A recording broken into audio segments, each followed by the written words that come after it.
땅의 모든 끝이 여호와를 기억하고 돌아오며 모든 나라의 모든 족속이 주의 앞에 예배하리니 나라는 여호와의 것이요 여호와는 모든 나라의 주제심이로다. 아멘. 찬송가 20장 하나님께 찬양드립니다.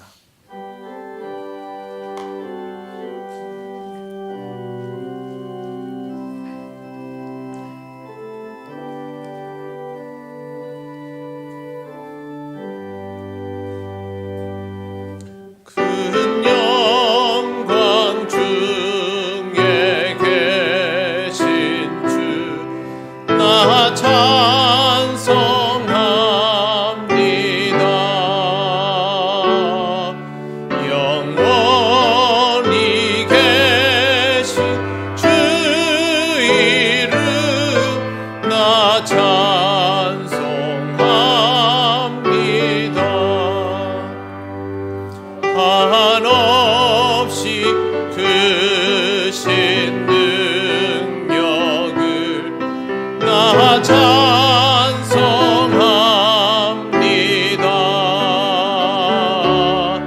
참되고 미쁜 그 언약 나 찬송합니다. 온 천지 창조하시던 그 말씀이 믿어 영원히 변치 않는 줄 나 믿사옵니다.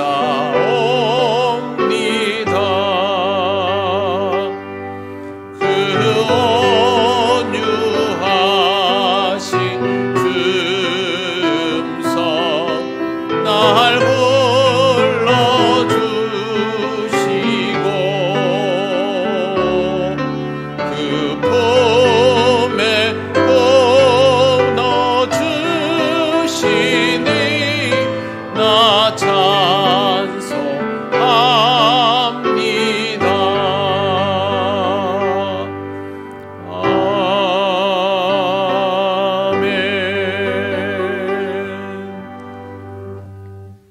성시교독 116번입니다.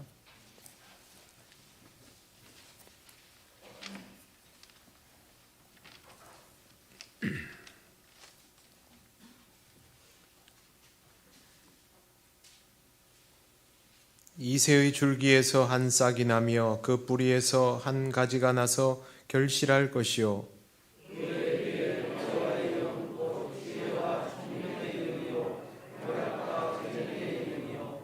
지식과 여호와를 경외하는 영이 강림하시리니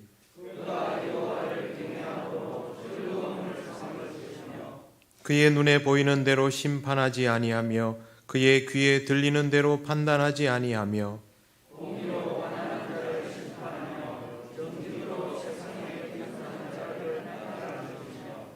그의 입에 막대기로 세상을 치며 그의 입술의 기운으로 악인을 죽일 것이며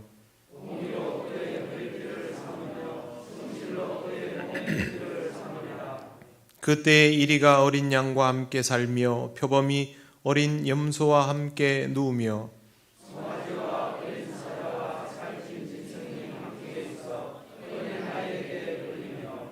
암소와 곰이 함께 먹으며 그것들의 새끼가 함께 엎드리며 사자가 소처럼 풀을 먹을 것이며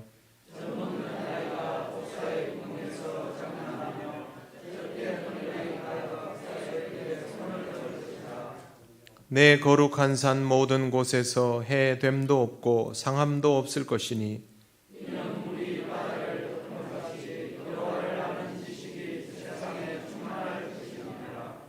그 날에 이새의 뿌리에서 한 싹이 나서 만민의 기치로 설 것이요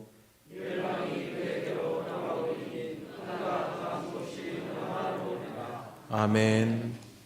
나는 전능하신 아버지 하나님 천지의 창조주를 믿습니다. 나는 그의 유일하신 아들 우리 주 예수 그리스도를 믿습니다. 그는 성령으로 잉태되어 동정녀 마리아에게서 나시고 본디오 빌라도에게 고난을 받아 십자가에 못 박혀 죽으시고 장사된 지 사흘 만에 죽은 자 가운데서 다시 살아나셨으며 하늘에 오르시어 전능하신 아버지 하나님 우편에 앉아 계시다가 거기로부터 살아있는 자와 죽은 자를 심판하러 오십니다. 나는 성령을 믿으며 거룩한 공교회와 성도의 교제와 죄를 용서받는 것과 몸의 부활과 영생을 믿습니다. 아멘. 찬송가 104장 하나님께 찬양 드립니다.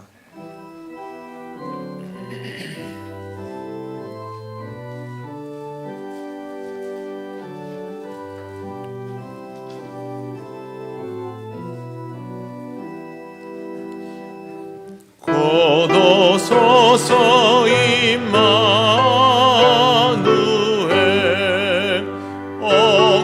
어구하소서 이스라엘 그 보러 생활 고달파 메시아 기다립니다.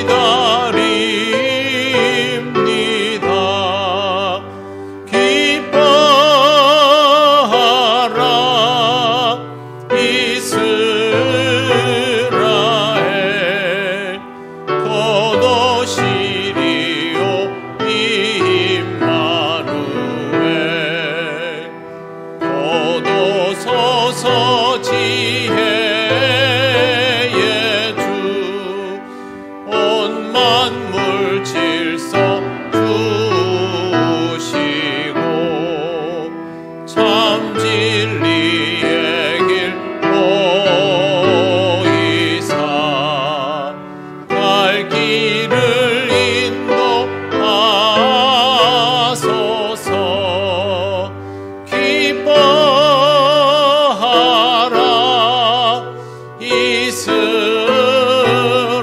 이스라엘 곧 오시리오 임마누엘 곧 오소서 소망의 주 만 백성 한 맘 이루어 시기와 문제 없애고 참 평화 채워 주소서. 기뻐하라 이스라엘 곧 오시리오 임마누엘. 아멘.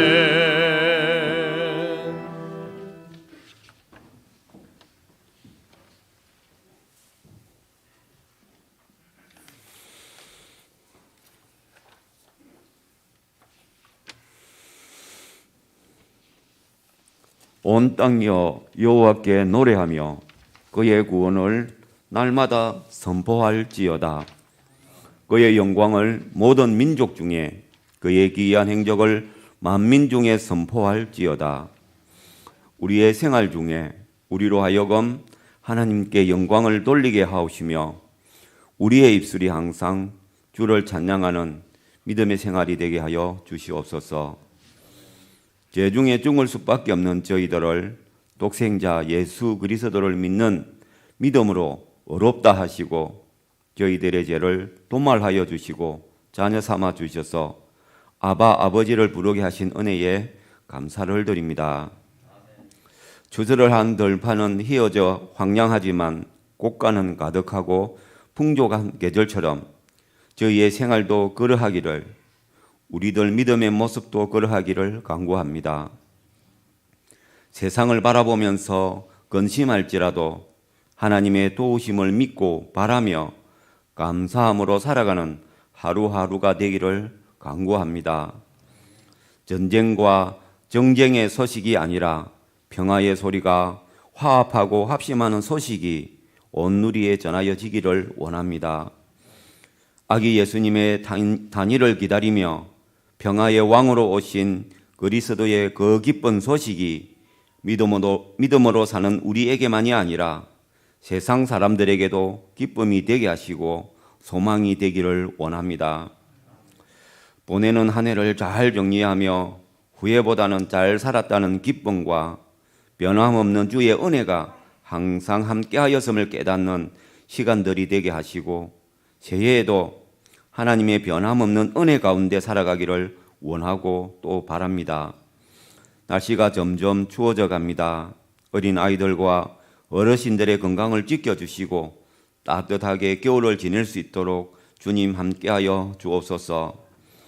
수능을 치르고 앞으로의 진로를 고민하고 있을 고3 아이들에게도 함께하여 주시옵소서. 주일학교를 비롯하여 각 기관들도 한 해를 잘 마무리하게 하여 주시옵소서. 새로운 일꾼들을 세워주시니 주님 감사합니다. 항상 함께하여 주셔서 귀하게 쓰임받기를 원합니다.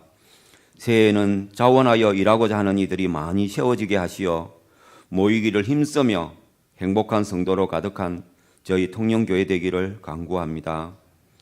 새롭게 이사한 가정이 새로운 보금자리에서 더욱 복되고 행복한 가정이 되기를 바라며 또 어제 결혼한 가정 위에도 주의 인도하심과 도우심이 함께 하시어 복되고 아름다운 가정이 되기를 원합니다.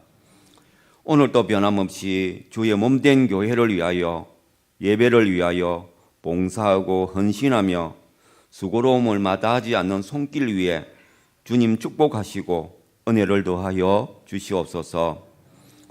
말씀을 전하실 목사님을 강건하게 하시며 피곤치 않게 하시고 주시는 말씀을 우리들에게 전하실 때에 전하시는 목사님이나 저희 회중 모두에게 말씀의 은혜가 충만하기를 간구합니다.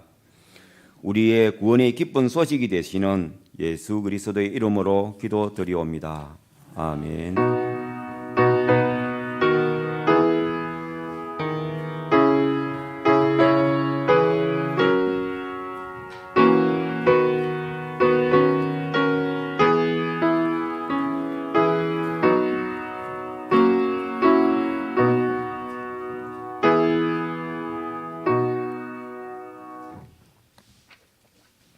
하나님 말씀 디모데후서 3장 16절 17절입니다. 이 말씀은 신약 성경 345쪽에 있습니다.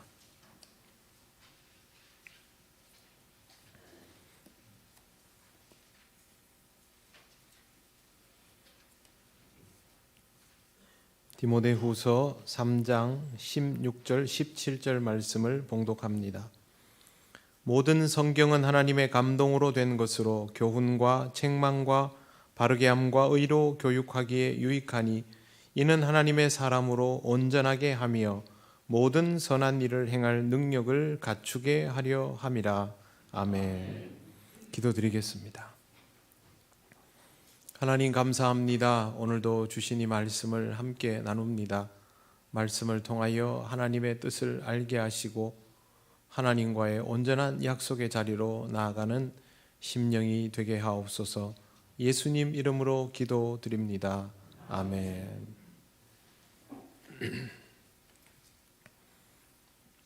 네, 우리에게 약속 메시지가 왔다라고 가정을 해보겠습니다. 누군가에게 이렇게 왔습니다. 한번 만나자.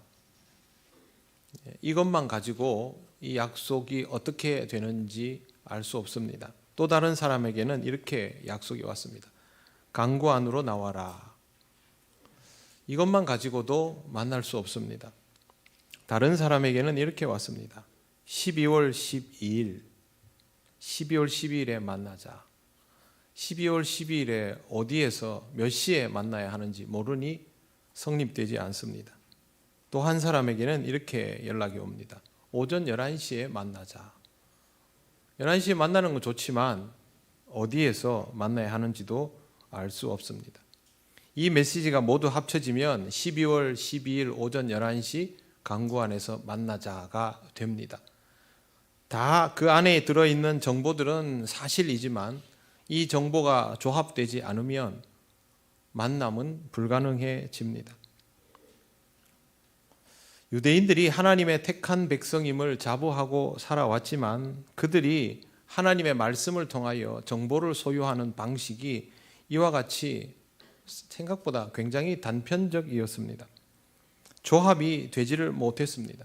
성경 안에 있는 구원의 메시지를 붙들고 새기며 조합해서 하나님을 향한 열린 기다림이 되어야 하는데 시대 안에서만 말씀을 읽고 보고 싶은 것만 보려고 하고 보이는 것만 보려고 하다 보니 모두 단편적으로 받아들이고 오해하면서 기다림에 대한 것들을 온전히 준비하지를 못했던 것입니다. 이렇게 되면 좋은 정보를 가지고도 이 만남으로 나아가지를 못하게 됩니다. 성경에 있는 메시아에 대한 예언은 하나하나 읽으면 읽을수록 예수님에 대한 또 사역과 십자가 고난에 대한 그림이 선명하여지는 특징이 있습니다. 그렇다면 우리는 성경을 읽어가면서 주님에 대한 모든 그림이 선명해지는 것을 경험할 수 있다는 뜻입니다. 또 이것이 되어야만 주님에 대하여, 주님이 이 땅에 오심에 대하여 제대로 이해하고 맞출 수 있게 됩니다. 알고 보면 주님을 기다리는 일뿐만 아니라 우리가 신앙을 가지고 살아가는 일상의 모든 내용들이 다 그렇게 채워져야 합니다. 성경을 읽을수록 선명하여지고 그만큼 하나님과 우리와의 약속에 대한 이해도가 높아지고 이 약속에 제대로 부응할 수 있게 되는 것이죠. 이 땅에 오시는 주님을 기다리는 일, 또 주님을 기다리면서 그리스도인으로 살아가는 일이 그토록 중요함에도 불구하고 실제로 이러한 일들이 완성도 높게 진행되지 않습니다. 누구보다 소중한 마음으로 메시아를 기다렸던 유대인들도 모세 오경을 달달 외우면서도 주님을 제대로 기다리지도 못하고 맞이하지도 못했던 것을 보면 말씀이 그냥 달달 외운다고 되는 것은 아니라는 것을 알 수 있습니다. 그 말씀을 온전히 소유한다는 것은 외운다라는 수준이 아니라 그 의미를 이해하고 실질적으로 자기 삶에서 그것을 소유하고 있어야 함을 뜻합니다. 어느 시대이든 주님이 재림하실 때가 언제인가에 대해서 항상 관심이 많은 부류들이 있습니다. 이 사람들은 누구보다 성경에 관심이 많고 나름대로 성경을 읽고 해석하는 사람들입니다.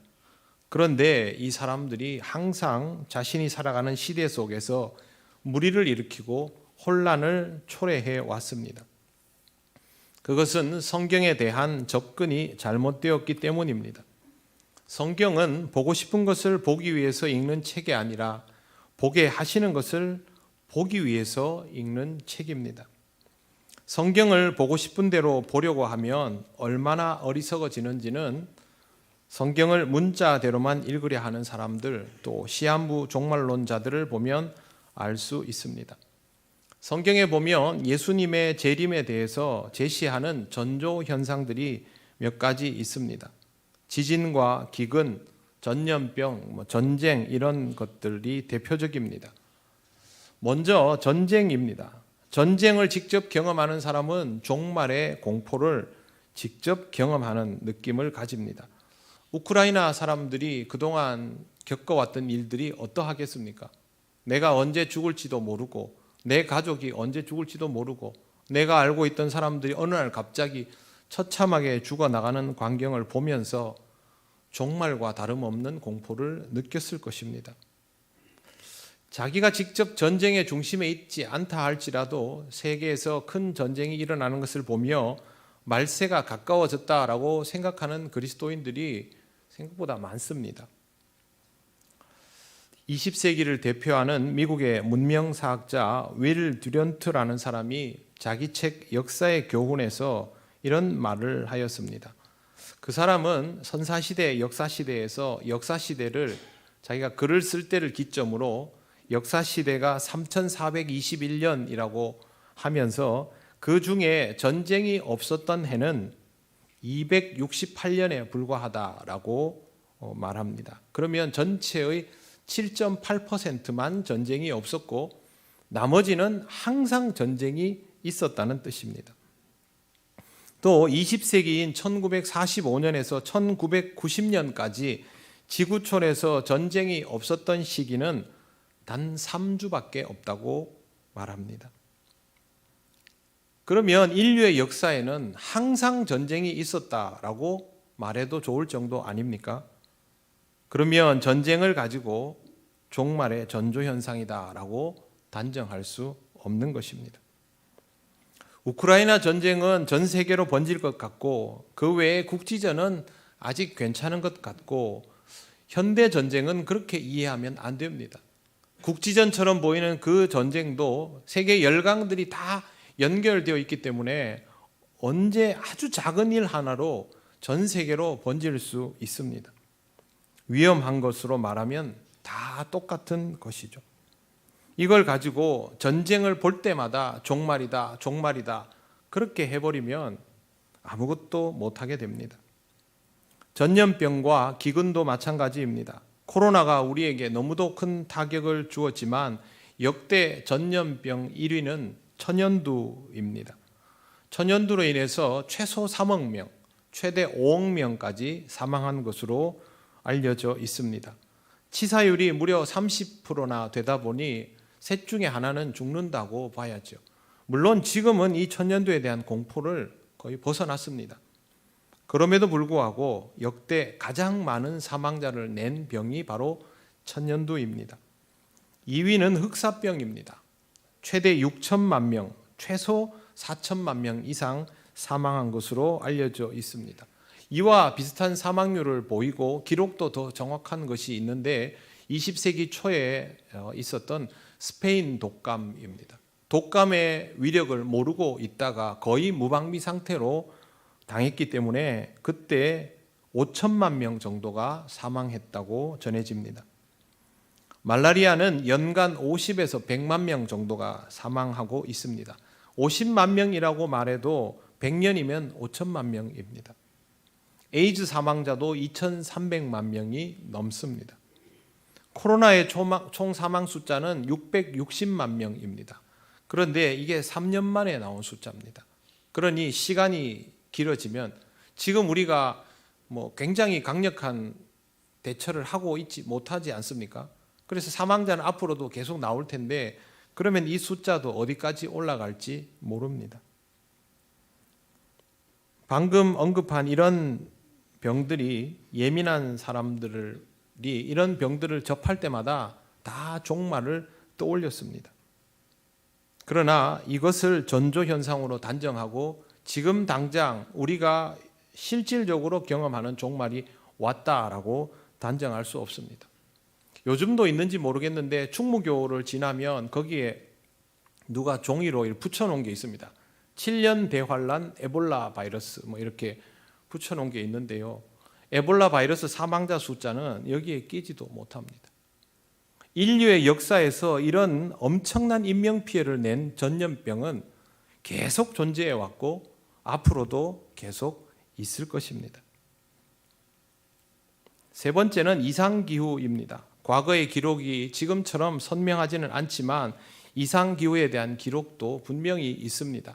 최근으로 여겨지는 가장 대표적인 이상기후는 1812년에서 17년 사이에 있었던 것으로 알려지고 있습니다. 이 당시에 지구 전역에서 몇 개의 화산이 폭발했습니다. 그리고 그 화산재가 대기를 뒤덮으면서 북반구에 해가 가려지는 현상이 발생했고 아주 오랫동안 북반구에 생각지도 않은 추위가 임했습니다. 한여름의 온도가 2도, 3도, 우리나라 기록에도 있습니다. 이렇게 되면 농작물이 자라지 못하죠. 가축들이 제일 먼저 피해를 입고 사람들이 굶게 됩니다. 실제로 이 시기에 영국과 프랑스, 스위스에서 20만 명이 굶어 죽었습니다. 전염병도 창궐 했습니다. 20세기에 이런 일이 일어나면요, 매일 뉴스에 나올 겁니다. 그리고 정말 사람들은 그 뉴스를 볼 때마다 종말이 다가왔다라고 생각하게 될 것입니다. 이러한 일들은 우리가 알지 못하는 시기에도 여러 번 반복되어 온 현상입니다. 그러니 성경을 문자적으로 보면서 기후의 이상이 드러나면 그게 바로 종말의 징조다라고 단정하면 안 되는 것이죠. 마지막으로 거짓 그리스도의 출현입니다. 거짓 그리스도는 2000년 기독교 역사와 늘 함께 있었습니다.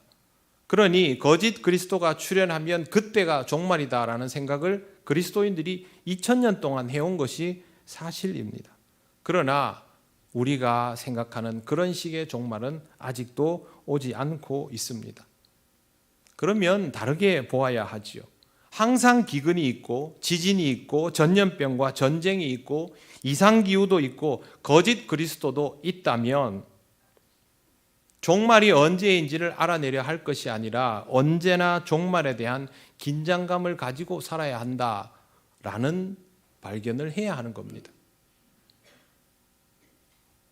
성경을 보면서 재림 날짜를 알고 싶어한 나머지 어느 날 자신도 모르게 그 날짜를 알아버렸다고 생각하거나 그 날짜가 언제인지에 집착하게 되거나 재림일에 대한 기다림이 두려움으로 채워져 버린다면 아무리 성경을 붙들고 성경을 끌어안고 달달 외워도 그 사람은 말씀을 제대로 이해하는 것이 아닙니다.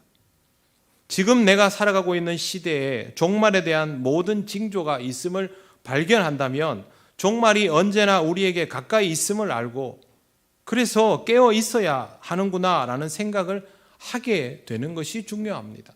성경은 우리에게 날과 시를 알려주지 않고 그렇게 있으라고만 말씀하기 때문이죠. 이런 과정을 통하여 주님을 다시 만날 수 있는 약속을 소유한 상태, 파편적인 약속이 아니라 이 약속을 제대로 다 가지고 있는 상태로 유지되어야 하는 것입니다. 이것은 말씀을 온전히 통전적으로 이해하는가 아니면 말씀을 단편적으로 이해하고 오해하는가에 따라서 우리 신앙의 과정과 내용 자체가 달라지게 되는 일이므로 여기에 대한 주의를 기울여야 하는 것입니다. 오늘 우리가 읽은 디모데후서 3장 16절 17절 말씀은 성경의 유익함에 대한 것으로 항상 이해되어 왔습니다. 모든 성경은 하나님의 감동으로 된 것으로 교훈과 책망과 바르게 함과 의로 교육하기에 유익하니 여기에 이렇게 쓰여진 것처럼 성경 말씀은 확실히 우리에게 유익합니다. 그런데 이 유익함의 영역에 대해서 바울이 사용해 놓은 표현들이 교훈, 책망, 바르게 함, 의로 교육하는 것입니다. 유익하기는 한데요. 이런 방식으로 유익해지고 이러한 목적을 가지고 있다라고 설명을 하는 것은 이러한 과정들을 거쳐야 한다는 뜻이기도 합니다. 교훈에 유익하다라는 말은 가르치고 훈계하고 훈계받는데 유익하다는 뜻입니다. 자녀를 가르쳐 보면 쉽지가 않습니다. 좋은 말로 해도 좋은 말로 받아들이지 않을 때가 허다하게 많지요. 부모는 교훈을 줘도 자식은 잔소리로 받아들이기 십상입니다. 훈계와 잔소리는 구별이 아주 어렵습니다. 잘 전해주고 잘 전달받아야 이게 훈계가 되지요. 그게 안 되면 다 잔소리가 되어버립니다. 실제로 대부분의 훈계는 잔소리로 판단됩니다. 그렇게 되기 때문에 유익을 얻지 못하지요. 그것이 훈계가 되려면 전달되는 정보의 유익을 알고 있을 때입니다. 좀 기술적으로 문제가 있는 전달이라 할지라도 내가 그것을 제대로 승화시킬 수 있다면 그건 유익이 됩니다. 좀 어렵더라도 천천히라도 소화해 나갈 수 있다면 그것도 유익이 됩니다. 하나님의 말씀을 대함에 있어서 이런 것들이 준비되어야 한다라는 것입니다. 책망은 그거보다 더합니다. 진짜 대놓고 잔소리일 수 있죠. 나는 그렇게 할 마음이 없는데, 나는 그렇게 할 수 없는데 계속 그렇게 해라 하고 말하면 그건 그냥 잔소리에 불과한 것이죠. 그러나 이것도 하나님께서 나를 바라잡아 주시기 위해서 하는 말씀이다라고 하면 그때부터는 받아들일 수 있게 됩니다. 바르게 함은 어떨까요? 이건 더합니다. 바르게 한다는 말은요, 그냥 대놓고 교정한다는 뜻입니다. 출산한 여성분들 중에 골반이 출산 후에 뒤틀리는 분들이 생각보다 많다는 걸 알았습니다. 집에서 뭐 체조를 하고 스트레칭을 하고 운동을 하다 보면 코어가 견고해지면서 자리를 잡는 경우도 있지만 많은 분들이 그냥 그 상태로 비뚤어진 몸 상태로 힘들게 살아갑니다. 그러다가 안 되면 이 체형을 교정해 주는 곳으로 갑니다. 체형 교정이 쉬울 리가 있겠습니까? 뒤틀린 몸을 강제로 바로잡아 준다는 것은 고통이 따릅니다. 그래서 제가 체형 교정 이게 궁금해 가지고 찾아봤더니 그렇게 힘들다 하더라고요. 아프고. 뒤틀려 있는 것이 정상인 줄 알고 있다가 그걸 강제로 되돌려 놓으면 그만큼 고통이 따른다는 겁니다. 그런데 왜 돈 내고 거기 가가지고 교정 받습니까? 그래야 내 몸이 오랫동안 건강한 상태로 생활할 수 있도록 자리 잡아지기 때문에 내 돈 내고 아파가면서 교정받는 것이죠.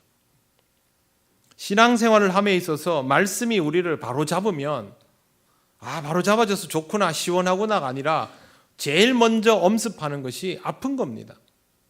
예수님께서 베드로와 늘 다니시면서 많은 이야기들을 주고받으셨을 겁니다.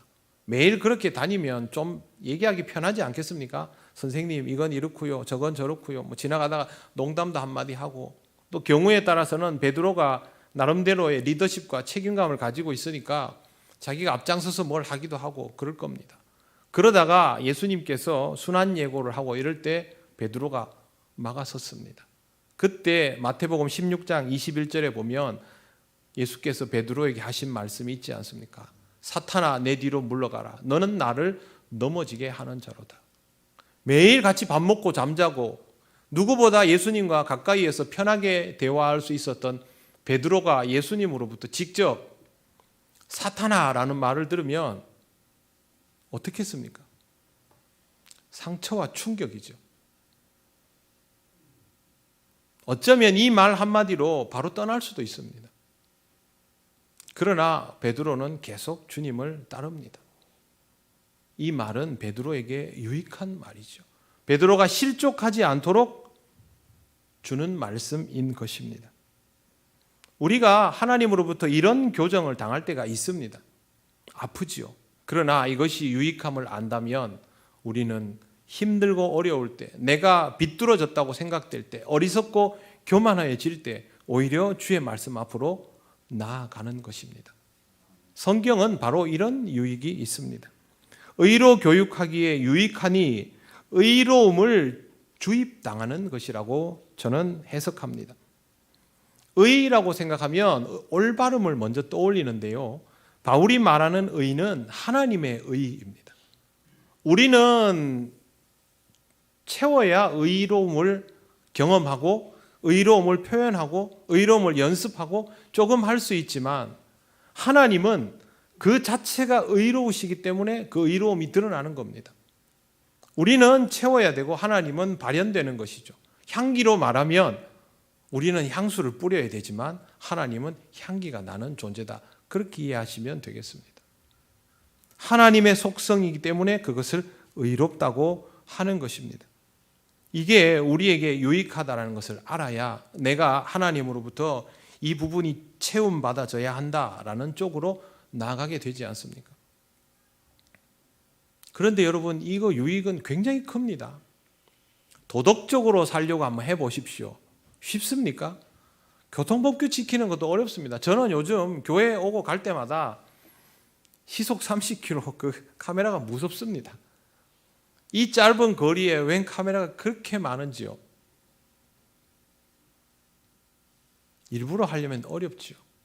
그런데 교회와 집 사이에 학교가 계속 있고 이 아이들을 생각하면 내가 천천히 가야지, 옆 사람과 수다 떨지 않고 집중해야지, 그러면 할 수 있게 되지요. 내 아이가 이 학교를 다니면 생각 자체가 달라집니다. 하나님이 우리에게 의를 채워주시면요, 우리가 수고하고 애써도 잘 지켜지지 않던 것들이 너무도 자연스럽게 행해지는 것을 경험하게 됩니다. 그걸 알면 그때부터는 내가 하나님의 의의 소중함을 깨닫고 그걸 채우기를 갈망하는 상태가 되는 것이죠. 교회에 나가라고 아무리 얘기해도 잘 안 나가지던 것이 하나님의 은혜를 체험받으면 누가 나가라고 말할 필요도 없어지는 것도 비슷한 이치입니다. 이런 과정들을 이해하기 시작하면 필요에 의해서 하나님의 말씀으로 나아가게 되어 있고 그 말씀의 혜택을 입게 됩니다. 17절을 보십시오. 이는 하나님의 사람으로 온전하게 하며 모든 선한 일을 행할 능력을 갖추게 하려 함이라. 말씀이 이렇게 나를 바꾸는구나, 나를 온전하게 하고 선한 능력을 갖추게 하는구나, 말씀이 정말 나를 그렇게 바꾸어 놓겠구나, 그러면 나는 말씀을 필요로 하는 사람이 되는 것이죠. 우리가 할 일은 이 말씀을 먼저 믿는 것입니다. 물론 다 믿는다고 말합니다. 그런데 활용을 못합니다. 성경책의 사용법을 모르는 겁니다. 물건을 사면 그 매뉴얼이 나오지 않습니까? 요즘 물건들은요, 그 설명서 없으면 못 만지는 물건들이 많습니다.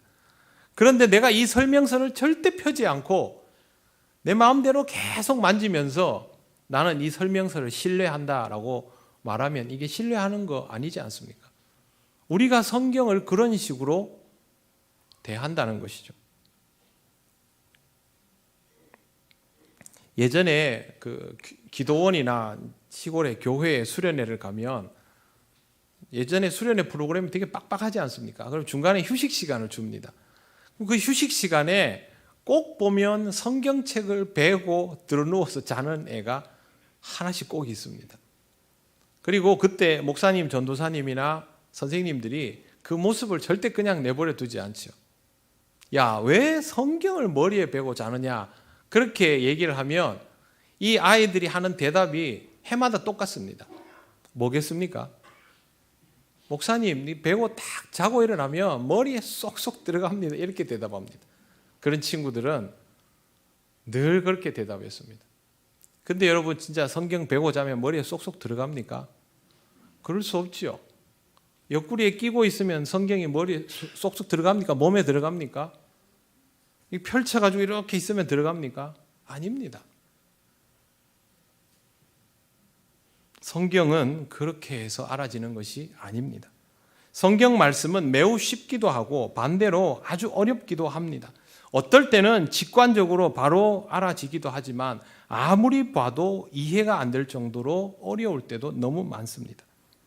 그때는 그 말씀이 답답하게 느껴지죠. 기도하고 나서 다시 들여다보면 안 보이던 게 보이기도 합니다.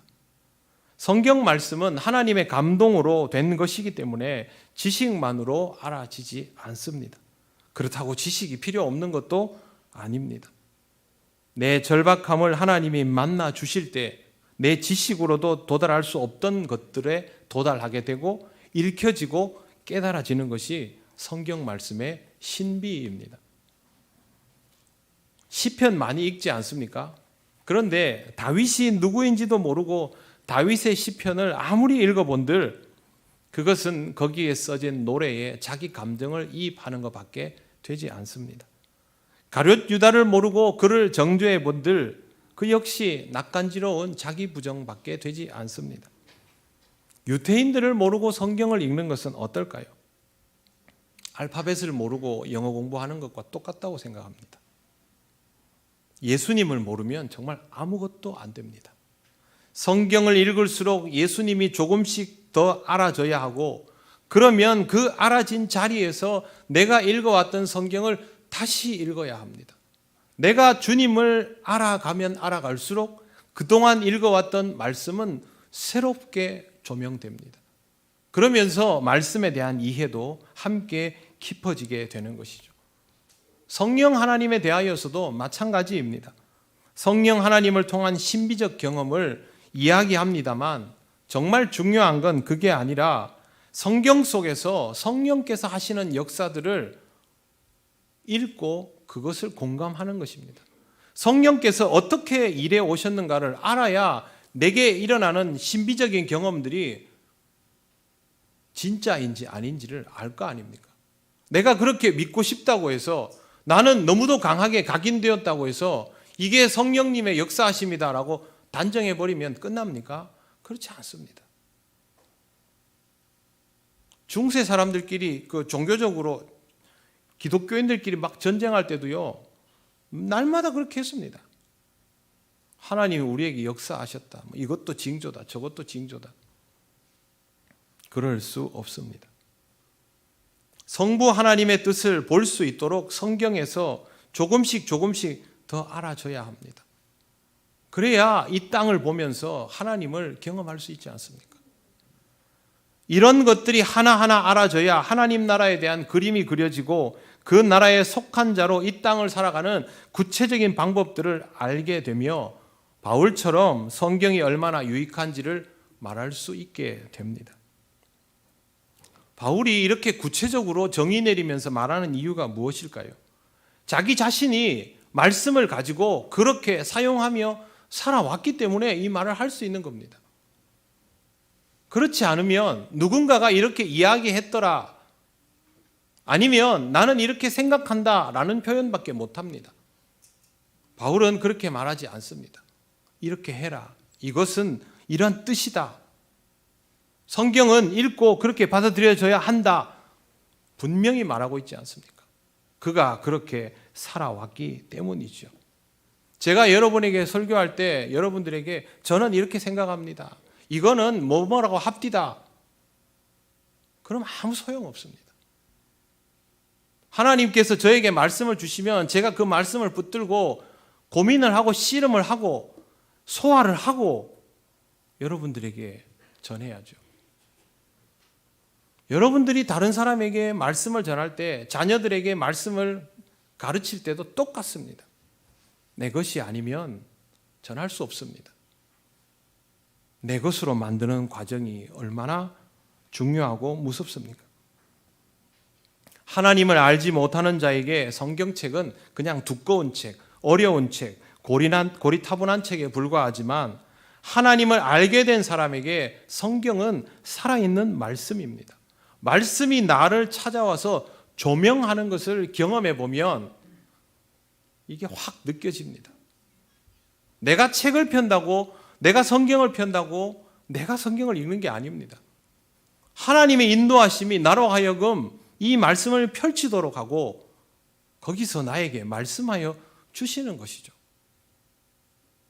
시편 119편 105절에 이 말씀이 있죠. 주의 말씀은 내 발의 등이요 내 길의 빛이니이다. 아름다운 표현을 사용하기 위해서 이 고백을 했을까요? 아닙니다.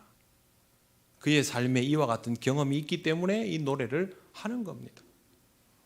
내 발의 등이요 내 길의 빛이요. 딱 떠오르는 게 뭐냐 하면요, 깜깜한 겁니다. 바로 옆에 어떻게 됐는지도 모르는 그런 상황, 한 치 앞을 내다보지 못하는 상황.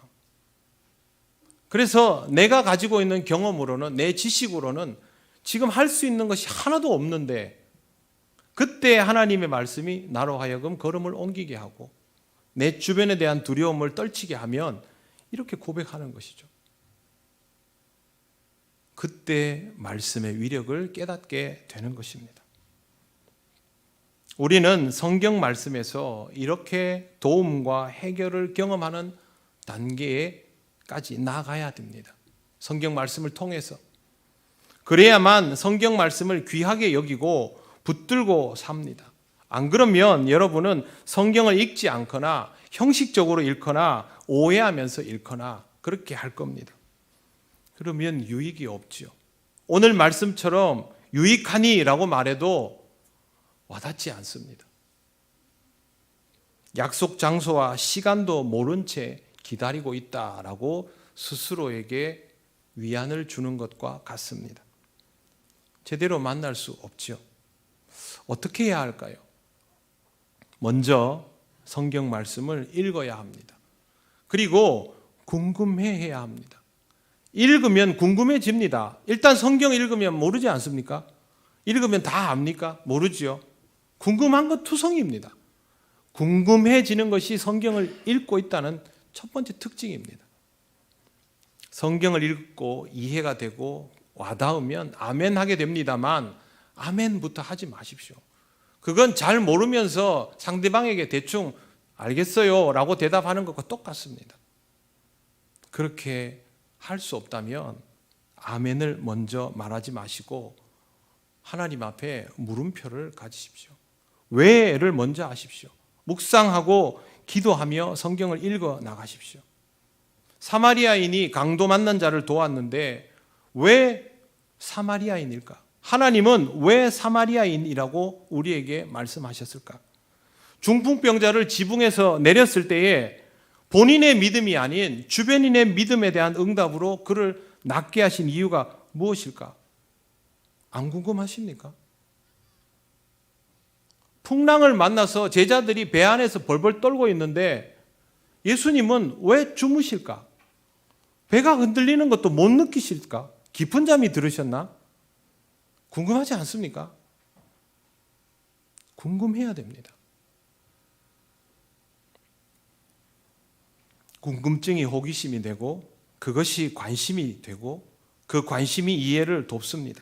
그리고 거기에 기도와 내 삶의 실질적인 절박함이 더해지면서 하나님의 말씀이 여러분의 인생의 양식이 되는 겁니다. 먹어보니 진짜 유익하고 좋더라. 더 먹어보니 맛도 좋더라. 그러면 꿀송이처럼 달다가 나오는 겁니다. 그냥 꿀송이처럼 달다 하니까 꿀맛만 찾아보려 하지 마시고 그러면 정말 보고 싶은 것만 보면서 평생 신앙생활 합니다. 11시에 만납시다만 보고 매일 강구 안에 나갈 수 없지 않습니까? 말씀 앞에서 자기 자신에게 솔직한 사람이 되시기를 바랍니다. 그래야만 하나님의 말씀 앞에도 솔직할 수 있습니다. 여기에서부터 하나님의 말씀으로 체험받는 과정을 경험하게 되실 겁니다. 사랑하는 주님이 오십니다. 하나님의 약속을 일부만 소유해서 만남의 자리에 나가지 못하는 인생이 되지 마시고 언제인지 몰라 두려워 뻘뻘 떠는 그런 인생도 되지 마시고 제대로 주님을 만나는 인생이 되시기를 바랍니다. 약속 장소와 시간을 알고 있다고 착각하지도 마시고 언제 주님이 오셔도 기쁘게 맞이할 수 있는 그런 준비된 삶이 되시기를 바랍니다. 여러분에게 궁금한 모든 것의 답이 여러분에게 필요한 모든 것들이 성경 말씀 속에 있습니다. 그러나 그냥은 알 수 없습니다. 사모하는 마음으로 말씀을 읽고 따라가시면 됩니다. 성경에 있는 내용 중에 우리가 몰라도 되는 게 있을까요? 없습니다. 모르면 안 되는 것들로만 채워져 있습니다. 그렇다면 알아내시고 익혀 나가시기 바랍니다. 제가 여러분을 위해서 해드릴 수 있는 부분도 이겁니다. 다른 것들은 여러분들이 다 스스로 잘할 수 있습니다. 그리고 제가 그동안 여러분들과 함께 동역해 보니까 실제로 여러분들은 다 저보다 잘합니다. 이거는 제가 여러분을 도와드려야 되고 그러기 위해서 저도 훨씬 더 많이 노력해야 됩니다. 최선을 다해서 노력하겠습니다. 더 많이 공부하고 더 깊이 묵상하고 여러분을 위해서 더 유익한 말씀을 전할 수 있도록 하겠습니다. 여러분들도 최선을 다하십시오. 말씀을 읽을 때 그렇게 받아들여 가시기를 바랍니다. 그래야만 정말 여러분에게 필요한 말씀인 것을 깨닫고 이 말씀을 통하여 변화가 일어나는 것을 직접 경험할 수 있습니다. 말씀 위에 서서 오시는 주님을 기다리고 기쁘게 만나시는 여러분 되시기를 바랍니다. 기도드리겠습니다. 하나님 감사합니다. 우리를 위하여 주신 이 말씀이 우리에게 얼마나 절실한 것인지 유익한 것인지 잊지 않게 하시고 이 말씀 가까이에 있으며 이 말씀을 늘 대하고 고민하고 기도함을 통하여 우리의 삶에 하나님 주시는 은혜를 온전히 채우고 우리 안에 녹여 나가게 하옵소서. 어리석은 우리가 이 과정을 감당할 때 이것이 가능하도록 성령께서 우리를 이끄시고 도우실 줄 믿사오며 예수님 이름으로 기도드립니다. 아멘. 찬송가 201장 찬양하시며 봉헌하시겠습니다.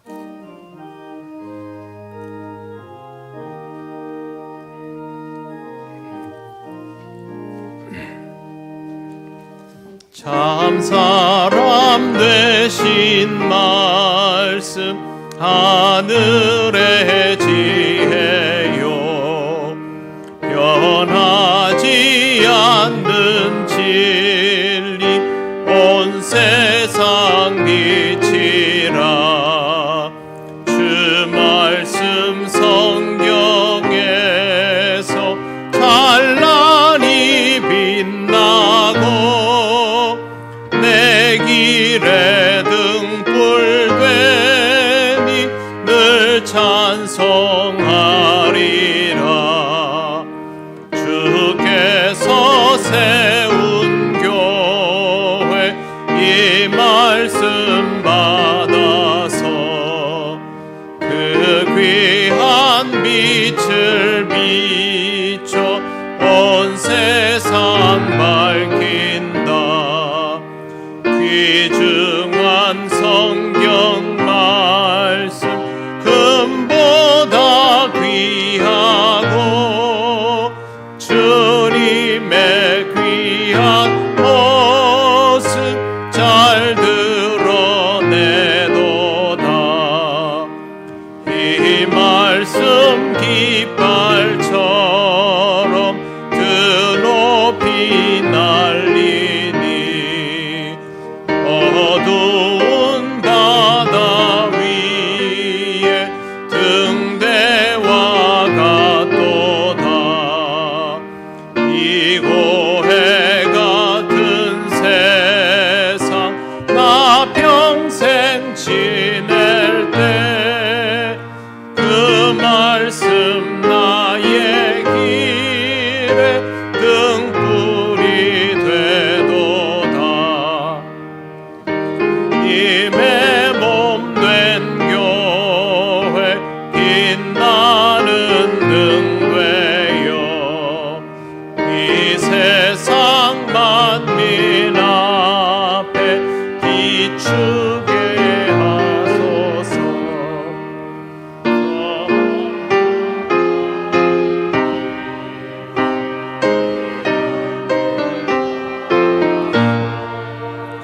주 얼굴 볼 때까지 잘 가게 하소서 아멘. 하나님 감사합니다. 오늘도 하나님 앞에 기쁜 마음으로 예배하며 예물을 드립니다. 하나님이 주시는 모든 것들을 온전히 경험하며 늘 하나님께 기쁘게 봉헌하는 삶이 되도록 인도하여 주옵소서. 어렵고 힘든 시간들이지만 믿음으로 살아가게 하시니 감사합니다. 다음 한 주간도 우리 동영교회 모든 성도들의 삶을 지키셔서 주시는 것들을 지혜롭게 사용하며 하나님의 영광을 드러내는 한 주간이 되게 하옵소서. 감사드리며 예수님 이름으로 기도드립니다. 아멘.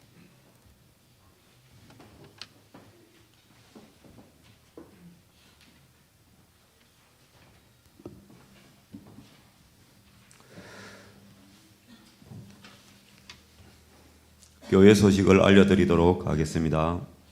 예배에 나오신 모든 분들을 환영합니다. 처음 오신 분은 새가족부의 안내를 받으시기를 바랍니다. 예배입니다. 오늘은 대림절 두 번째 주일입니다. 하나님의 위로를 기다리는 신앙으로 살아가시기 바랍니다. 모임이 있습니다. 교육부 회의가 다가오는 토요일 10일에 오후 5시 제1교육관에서 모이도록 하겠습니다. 안내입니다. 정책당회가 다음 주일 오후 예배 후에 목양실에서 있겠습니다. 두 번째, 각 기관에서는 총회 결과를 꼭 사무실로 전달해 주시면 감사하겠습니다. 세 번째, 2023년 달력이 나왔습니다. 예배 후에 받아가시기를 바랍니다. 그리고 교회 김장이 5일날부터 7일까지 3일 동안 있겠습니다. 내일 월요일 9시에 나오실 수 있는 분들은 나와주시면 감사하겠습니다. 성탄 사랑의 나누기가 있습니다. 어려운 이웃을 위해서 작은 사랑을 모읍니다. 기쁜 마음으로 동참해 주시기를 바랍니다. 이름이 좀 바뀌어지기는 했는데 예전에 하던 저희들 사랑의 쌀 모으기를 이렇게 이름을 바꿔서 하는 것 뿐이니까 다들 동참을 해주시면 감사하겠습니다. 그리고 수정된 사역 신청서가 필경대에 준비가 되어 있습니다. 다음 주일까지 사역을 새롭게 하실 분들이라든지 계속 이어가실 분들 꼭 사무실로 작성해서 신청해 주시면 되시겠습니다. 그리고 목사 은퇴 예배가 오늘 오후 3시에 사천 완사제일교회에서 있습니다. 그리고 오늘 감사떡과 음료가 제공이 되는데 이것은 우리 김정아 권사님께서 김정수 장로님, 원로 장로님 추모 1주기를 맞아서 하는 겁니다. 모두 맛있게 드시고 또 정아 권사님에게도 감사의 인사를 하시면 되겠습니다. 그리고 12월 안내위원이나 그리고 함께 나눌 기도 제목 이것은 주보를 좀 참조해 주십시오.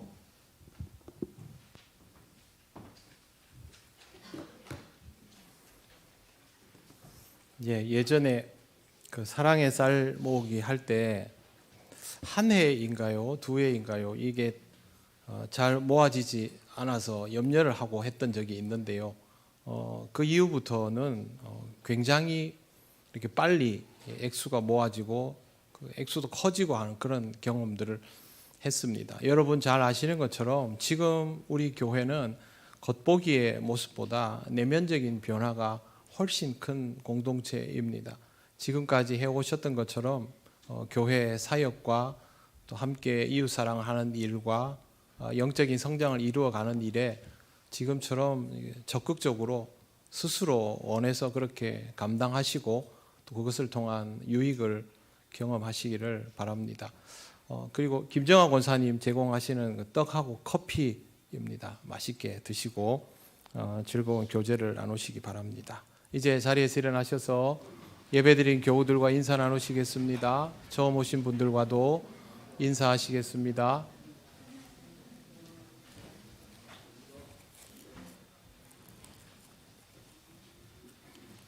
찬송가 635장 주기도문 찬양 드립니다.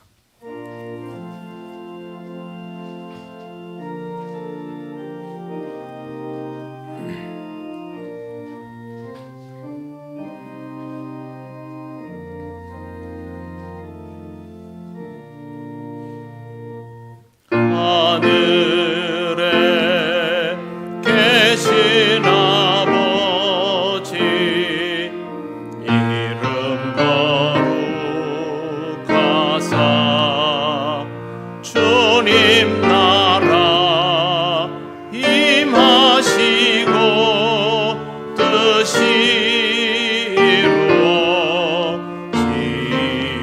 이루어지다 일용할 양식 주시고 우리들의 큰 죄 다 용서하옵시고 또 시험에 들게 마시고 악에서 구원하소서. 대개 주의 나라 주의 권세 주의 영광 영원히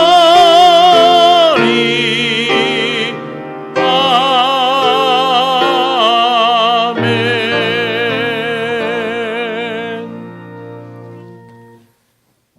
우리 주 예수 그리스도의 크신 은혜와 하나님 아버지의 놀라우신 사랑과 성령님의 교통하시고 인도하여 주심이 생명의 말씀을 따라 살아가며 오실 그리스도를 기쁨으로 기다리기를 원하는 이 시간 예배하는 권속들 위해 영원토록 함께 하시기를 간절히 축원하옵나이다. 아멘.